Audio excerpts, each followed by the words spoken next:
Boris Johnson is facing demands to urgently step up talks to secure agreements for fishing in distant waters such as Norway, with one company warning they can't plan for anything beyond March. The owner of the UK's largest freezer trawler, trawler, said stalled negotiations with Norway and other non-EU nations was a sad tale of the government's failure. UK Fisheries Limited has warned the future of its business is in jeopardy unless urgent action is taken. They've demanded ministers double their efforts to secure a deal that could give them confidence in continued access to distant waters for fishing. The EU deal is done, but for distant waters fishing it changes nothing. Without bilateral deals with Norway and others, there is no long-term viable distant waters fishing industry in the UK, the group said. We are tired of asking. We demand that the government acts now to save our industry. A temporary agreement between the UK and Norway earlier this year saw trawler granted a license for a trip to Svalbard.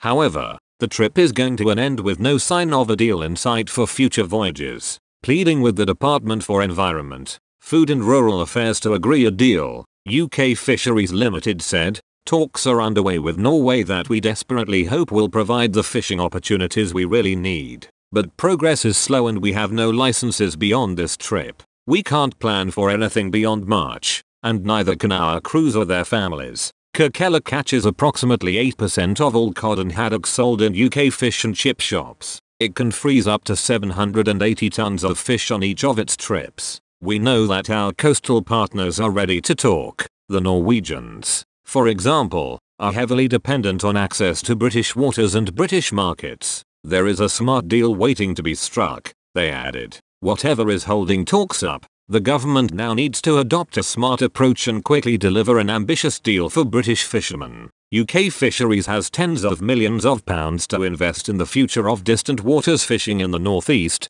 but this can't and won't wait for much longer. Failing to agree access to distant waters is just one of a number of concerns for fisheries. The industry has accused the government of so far letting them down with Brexit. They say the EU trade deal fails to live up to the expectations and promises made by ministers. They remain angry that EU fisheries have continued access to UK waters for 5 years while new red tape has impeded attempts to sell to the continent.